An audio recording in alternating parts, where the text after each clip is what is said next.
We're working on solutions for assignment 3.15, reviewing our derivative rules. So these first problems should be pretty quick. Don't forget chain rules when you see that it's not a 1x. So the derivative of arctangent is 1 over 1 plus u quantity squared times the chain rule on the u. So you could write this right away as a 2 over 1 plus 4x squared. And our derivative of tangent is secant squared of the same glob, and then chain rule on the 2x. We could bring that out in front right away instead of in the back. And here the squared, be careful, the squared is not on the secant here, the squared is only on the x. So the derivative of secant is secant of the glob, tangent of the glob, and then a chain rule on the glob. So the chain rule would be 2x. So again, instead of writing it in the back, we could put it here and have this be our final answer right away. And derivative of cosine, and of course this is the same as cosine of 1/2 x. So the derivative would be negative sine of the glob. And then the chain rule on the glob would be a 1/2, so we could put that out in front here. So I could have given myself some space. So the chain rules, if you're thinking ahead, you can save some writing. Derivative of arc cosine is negative 1 over the square root of 1 minus the glob squared would be an x squared over 4 times the chain rule on the glob would be a 1/2. And here's where we got our common denominator. So this 1 we can rewrite to get our common denominator as 4 over 4. And then remember, we're going to factor 1/4 out of the square root. So when we bring the 1/4 out, it's going to become a 1/2 out here, and it will cancel with this 2.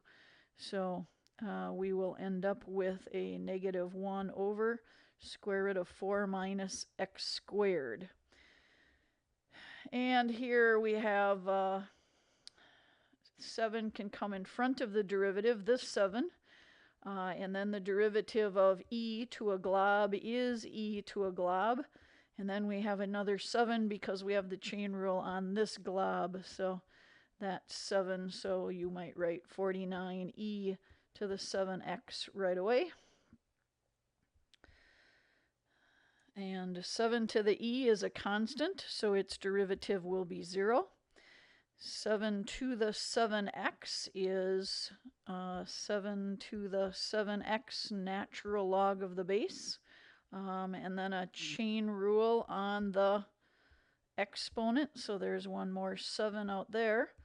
So could we rewrite this? You might write this as 7 to the 7x plus 1 ln of 7.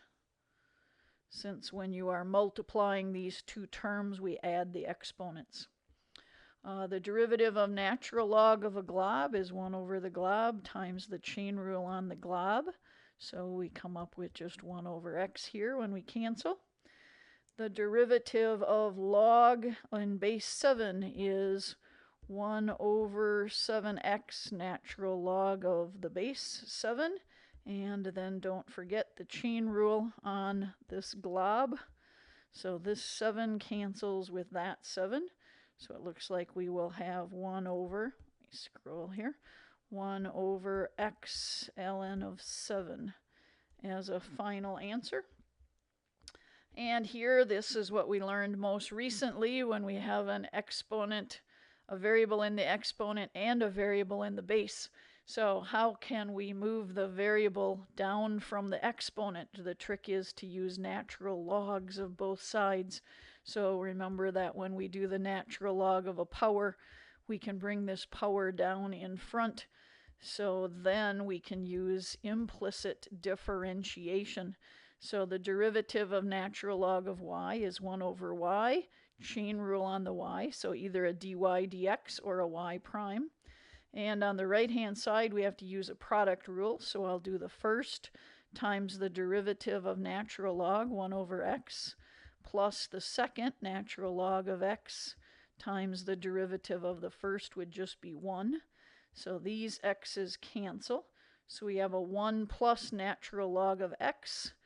And to solve for y prime, this y, if I mark it in another color here, this y we want to multiply to the other side. And then let's do one more step here. So this y can be replaced. So let's replace y with, go back to the original problem. So for our final answer, let's not leave the y there. Since we have a nice easy substitution, we would like our answer in terms of x, if possible. That's not always possible. But now we have an explicit answer here for y prime. Don't forget the prime symbol there. So this y is what I replaced with x to the x. So this y was what I replaced with substitution. All right, and in number 12, we have x to the e power. Think what you would do if this were x to the 7th power. We would make it 7x to the 6th for its derivative.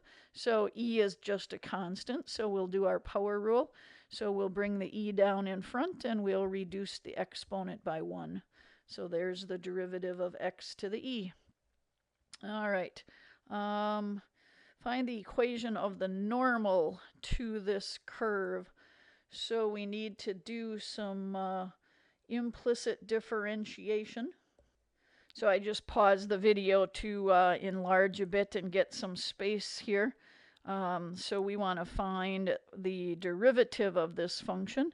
So we would have here a product rule, the first and the second function. So the first times the derivative of the second with a chain rule, plus the second function, y to the 4th, times the derivative of the 3x to the 3rd power. So there's our product rule. The derivative of the minus 5 would be a 0, and I don't think you would write that anymore. And on the right-hand side, the derivative of x cubed, and then the derivative of x squared, and then the derivative of y would be 1, and then a chain rule on the y. So we've got two terms now that have y prime in them. This term and this term have y primes. So let's group those on the left-hand side. So we'll have a 4x cubed, y cubed, plus 1. And we're factoring the y primes out. And then this term doesn't have a y prime, so let's move it to the right-hand side. So it looks like a 3x squared minus 2x minus 3x squared y to the 4th. And then we can solve for y prime.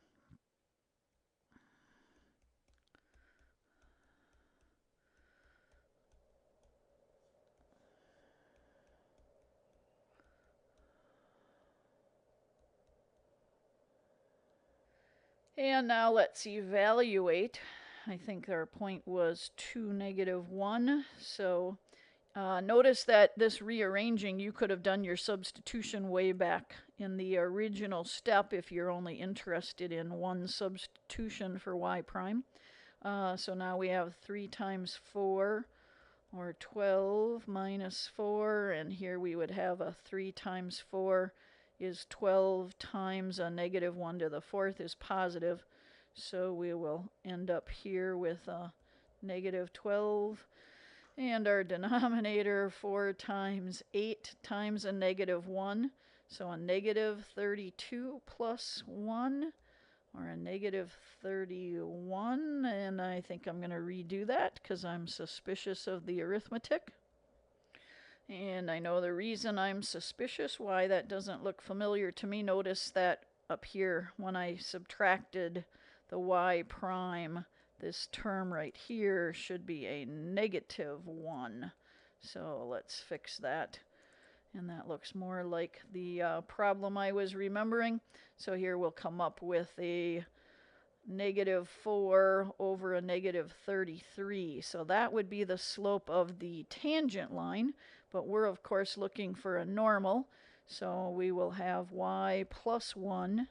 And then we'll have -33 over 4. X minus 2. And our choices are written in general form, so let's multiply by 4. We're almost there. And distribute the negative 33. So 33x plus 4y is equal to 62, or I guess they moved everything to the left side. So negative 62. And I guess that shows up as choice A when I scroll back here. All right, let's see. What do we have? Finding a second derivative, so implicit differentiation. So let's go 4x cubed plus 4y cubed, and then a chain rule on the y prime there, and 0. So we move the 4x cubed to the other side. This one I think you might remember. We've done this problem before. So we would have a negative 4x cubed and then divide by the 4y cubed. So we'll have negative x cubed over y cubed for our slope. And then to find y double prime, we're going to use the quotient rule. So let's keep the negative out in front here. So we've got low d high minus high d low 3y squared y prime. And remember that the y prime doesn't belong in a derivative, so we're going to replace this term with negative x cubed y over y cubed. So then this y squared here, this y squared can cancel with 2 of these, so that we'll have a y. All right, let's clean that up first before we do anything else. We could distribute, well, let's think first about signs. Let's leave that there. So we're careful because here we have a negative and a negative that we're substituting in here. So this is going to become positive, so we'll deal with that outside negative later. So this is going to be a positive x to the 6th, 3x to the 6th, and we just have now the 1y in the denominator. All right, remove the complexity. Is this sounding familiar? So now we'll have a 3x squared y to the 4th, and this y will cancel with this y. 3x to the 6th, and a y to the 7th down here. And then one more substitution. Remember that you're going to look for the original function, the original equation in the numerator when we factor the GCF. So here's our y to the 4th plus x to the 4th. And that term can be replaced with, so this binomial, go back to your original equation, and x to the 4th plus y to the 4th gets replaced with 1. So that term is replaced with 1. So we came up with negative 3x squared over y to the 7th. And that looks like our choice E. All right, pressing on.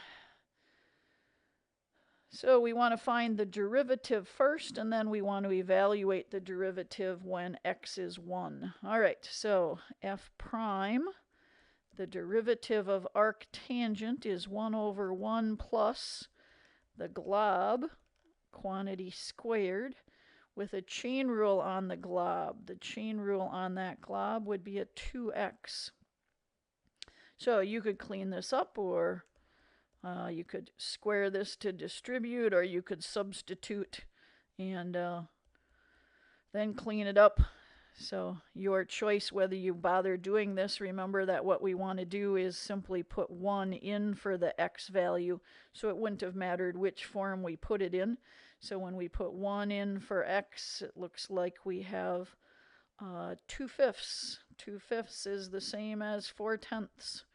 So letter E would be my choice. And now we want to find the derivative and then evaluate it at pi over 2. So here's an example again where we have a variable in the base and a variable in the exponent. So this is where we need to use logarithmic differentiation. So f of x, I'm going to change it to y. And then I'm going to take the natural log of both sides. And the purpose of taking the natural log of both sides is so that we can bring this x down in front, and then we can apply the product rule. All right, so that's always the purpose of when you have a variable in the base and the exponent. All right, now we're ready to do implicit differentiation, the derivative of natural log with a chain rule on the y.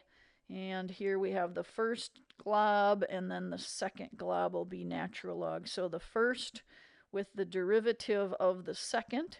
The derivative of natural log is 1 over the glob times a chain rule on the glob. The derivative of sine x is cosine x. And then plus our second function times the derivative of the x would just be a 1.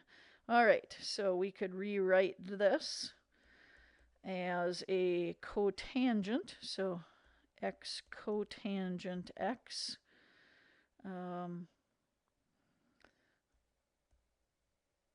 plus the natural log of sine x.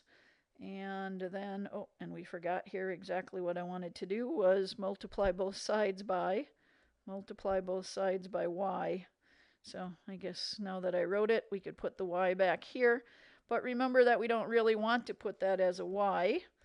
Let's now replace that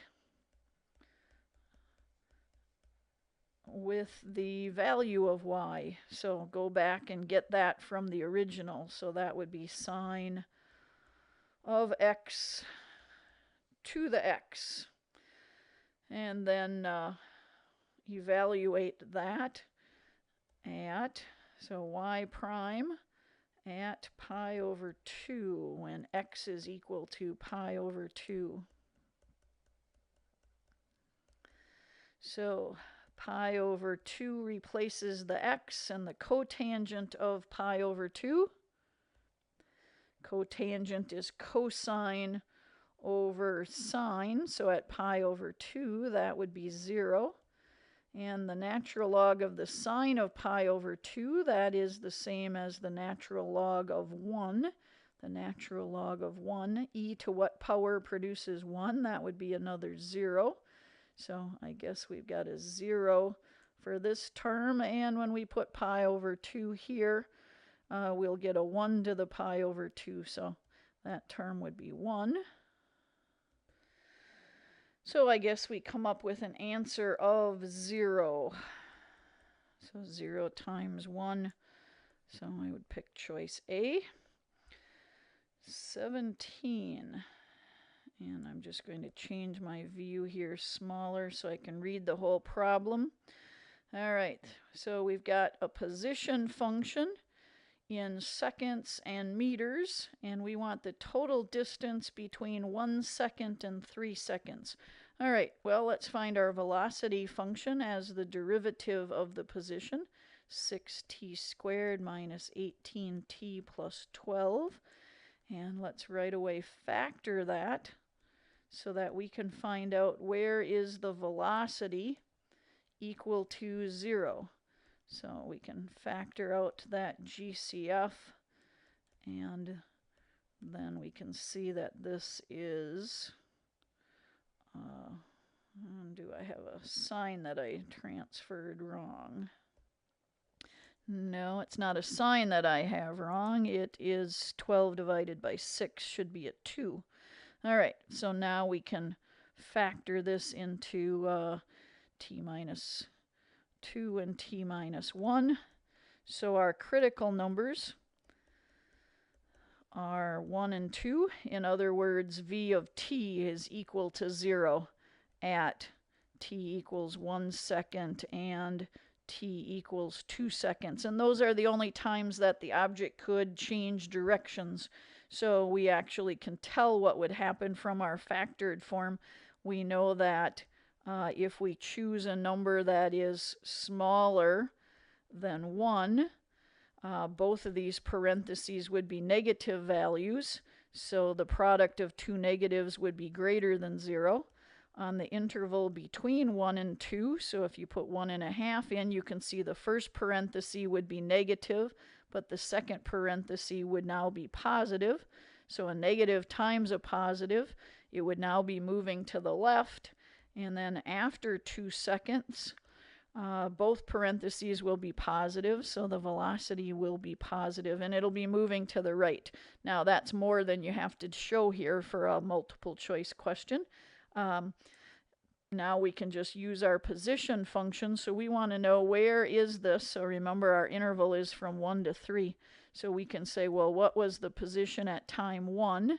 And then at 2 seconds, it changes direction. So let's find out where it was at 2 seconds. And then the position at 3 seconds. So remember that we're going to plug those values in to the position function. So I'm going to pause and do that arithmetic without making you listen. All right, so I think that it was at 1 second, it was at a position of 5 meters, and then it went back to 4 meters, so that would be a distance of 1 meter. And then it turned around and went to the right again. From 4 to 9, it traveled 5 more meters. So I think our total distance looks like it would be 6 meters. So choice A. Now again, you don't have to show your work that neatly for a multiple choice question, but if it were a free response, be prepared to explain that process. All right, linear approximation for this function. So we want to, when x is 1, well, think about this. When x is 1, you can see what we're talking about here. When x is 1, we're going to be coming up with the square root of 25, which of course is 5.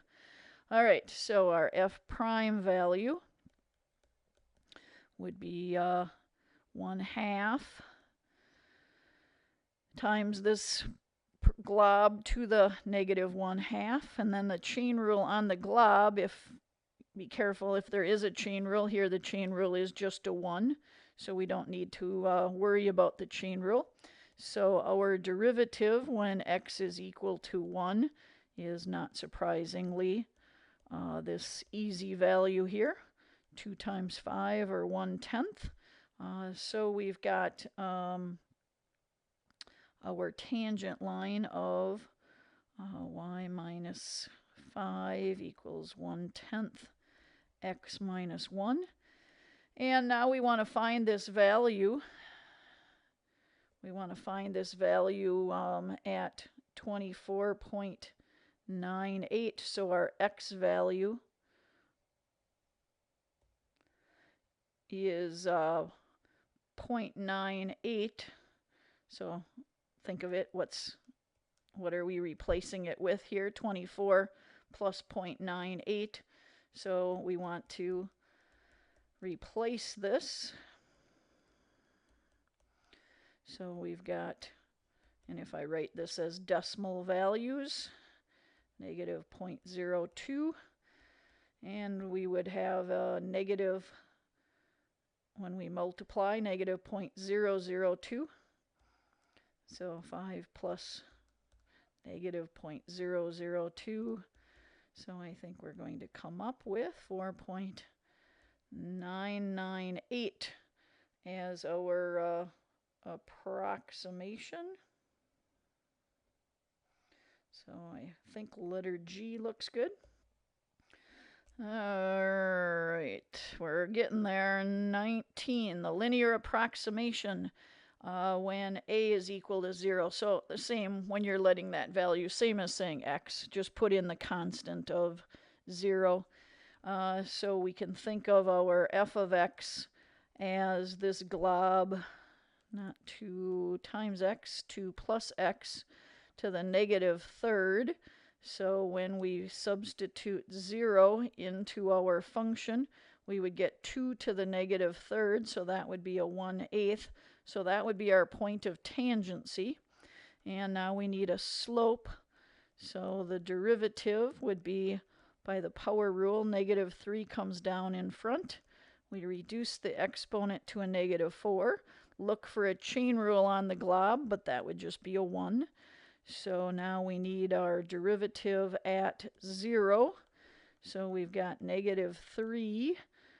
2 to the -4th is the same as 2 to the 4th. So our slope looks like -3/16. So our tangent, remember this was our point of tangency, 0, 1/8. So y minus 1/8 is equal to our slope, x minus 0. And now we want to plug 0 in for our value. I take that back. We are not substituting in any values. We're just coming up with our equation. So let's just clean this up here. So we would have -3/16 x plus 1/8 would be our linear approximation. So they're not giving us a value that we want to plug in for x. So this would be our general equation. And let's check the positive negatives. The 1/8 is positive. So does it look like this matches up with letter E? All right, 20. I see our two limit theorems if I use the limit laws. And of course, again, I'm writing more than you would have to do here. We want to recognize our two theorems, but we don't want this to be a 2x, so let's use our limit law that says we can bring the constant out in front of the limit. And then, so we're doing the limit of the difference, splitting it up here into the difference of two limits. And this one I want to be sine x over x as well. So I'm bringing this 1/2. We could have brought that out in front of the entire thing. So here we recognize this limit has a value of 0. And this limit, I hope you recognize, has a value of 1. So 0 minus 1/2. So -1/2.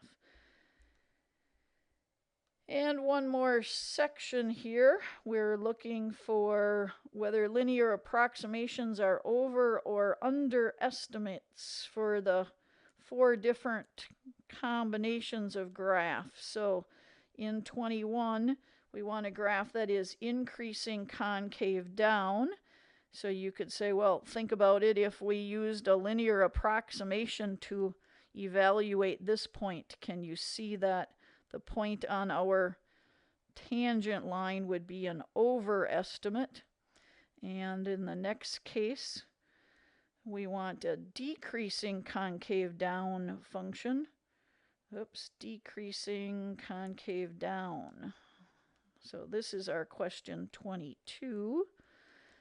Decreasing but concave down. So think about finding a point of tangency here.